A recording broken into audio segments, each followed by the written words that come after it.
MovieWeb.com. Okay, well, I want to start with what you were just saying. You're sick of this movie? Because, well, really, it's almost like watching it 3 times when you watch it the first time. Yeah. I just, you can imagine, you can picture how I feel watching my movie. I found there's another Spanish filmmaker called Eugenio Mira. He is famous because of his domestic video recordings, and I found myself in one of the tapes in talking about Timecrimes, and it was 2002. 2002 means I've been thinking about this film for too much time. So, yeah. So when I decided to make Timecrimes, I always thought of this film as a pretty fast B-series cheap film that was going to take me 1 year in the making. But making this film was so complicated. It took 5 years since I started writing the script till the Spanish release. So it's been so tough. So I'm desperate for moving in another direction. But at the same time, I love what's happening with this film. Being here in the United States, in the theaters, it's something impossible. It's awesome. It's amazing. Well, to have to go through the Spanish and like the whole press over there and then do it again here, is it almost like time travel for you? Yeah, it's time travel. But there's something funny. In Spain, this was kind of it lasted a lot to go into theaters in Spain. And there were a lot of people that knew about me. They knew about the script, so there were a lot of expectations about this film. In this case, I love the fact that the American audiences are completely open to this film. They don't know anything about me. They don't know anything about my previous career. They don't know anything about which is exactly the kind of film they're going to watch. So I prefer this. This is more refreshing. This is like an adventure. So how difficult was it to move away from the shorts and get into like a feature-length film? It was pretty complicated. One of my short films, it was an Oscar nominee in 2005. And at that moment, I felt to myself, this is my opportunity to become a feature film director. This is gonna be quick and easy, because it's pretty strange to be an Oscar nominee in Spain. But it wasn't that easy. It was pretty complicated because we don't have a tradition of science fiction film in Spain, and Timecrimes is a pretty complicated project if you try to explain which kind of film is it, which are the plot elements, which is the nature of the story. So it was so complicated to find the finance. It was so complicated to shoot the film. It was so complicated to find people who wanted to release it. So at the end, it took half a decade to become real. What's interesting to me is that I follow a lot of the websites, American websites, and like the fan sites, and your name has been prominent on those sites for at least 3 years, and yet I didn't know who you were, but I've heard your name before. I mean, what kind of effect does that have on you to know that you have name recognition here, but yet a lot of us haven't really seen your work? It's funny.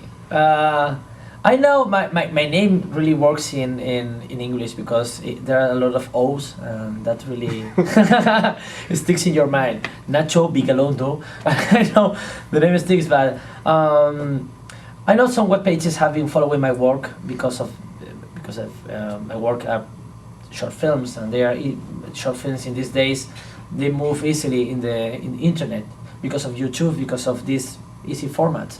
So I feel so glad I found this attention, because you can imagine 5 or 10 years ago this would be impossible, and somehow this movie came to reach United States because of internet, because of the people that were talking about my work, people that were interested in what's going to happen with my career. So I cannot help but thank internet for so many things. Well, I'm interested to know, how difficult was it for you to keep track of the character through the writing of the screenplay? I mean, did you ever have any trouble with the Hector 1 and is it Hector, right? Or am I saying his name wrong? Yeah, the difficulties went from the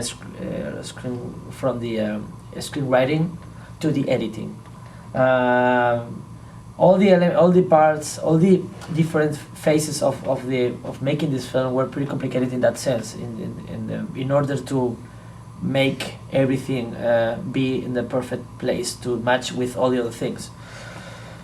Even in the shooting, we had some doubts suddenly, and I was talking with Cara, the main actor, and with the cinematographer. We were talking all the time about where are we supposed to be in this moment? Where is the actor supposed to be in this moment in order to be in the perfect situation in front of the camera?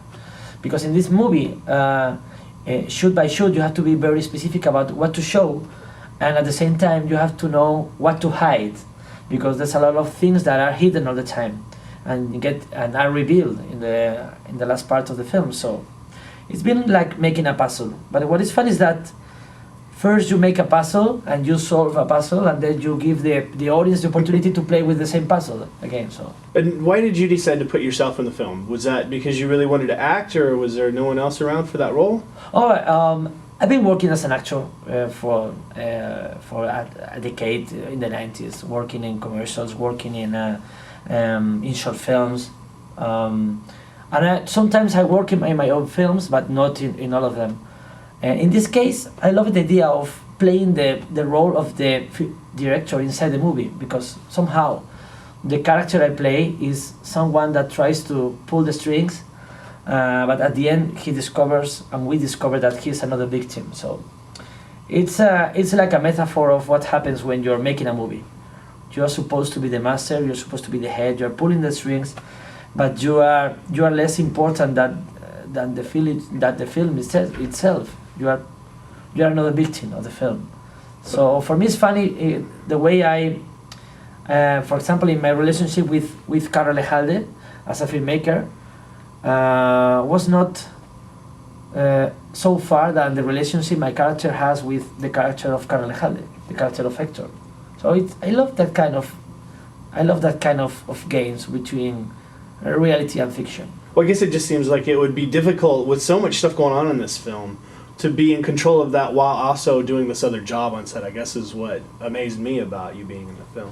Yeah, but I wanted this is a feature film, and this is a debut film. This is my first one.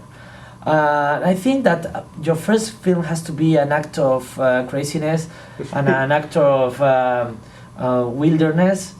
Because you're gonna get older, you're gonna get more, you're gonna get wiser, you're gonna be more intelligent, and you're gonna be more self-controlled. But I think your first film has to be an act of freedom, and in that sense, I wanted to make. If I manage to make, for example, 20 feature films, and you get the DVD collection or the Blu-ray collection of my 20 feature films. You can notice which is the first one, which is the crazy one, and it's this one. Okay, well, real quick to wrap this up, they always say the chicken or the egg. Now I got to know, what's your view on this? Is it Hector or the Time Machine? Because this is, do you know what I mean? Because it's like this massive thing that works on itself. Yeah. It's just so mind-boggling to even think about. I love that kind of questions. My favorite thing about this film is that people keep talking about it after they have seen it. Sometimes it's for good, sometimes it's for bad, but they keep talking about the film. They keep talking about the paradox of where does this story begins, or where does this story ends, on what really happens at the end, which is the specific nature of what happens in front of the screen. And I love people to making these kind of questions, and I think it's not my job to answer it. I prefer people to enjoy the film in that sense. When in the last shoot of the film we are following the black car, we are somehow giving the audience the opportunity to continue with the film on their heads. And that's my favorite part of the film. Okay. It's like a toy. It gives the opportunity to the people to keep playing with it.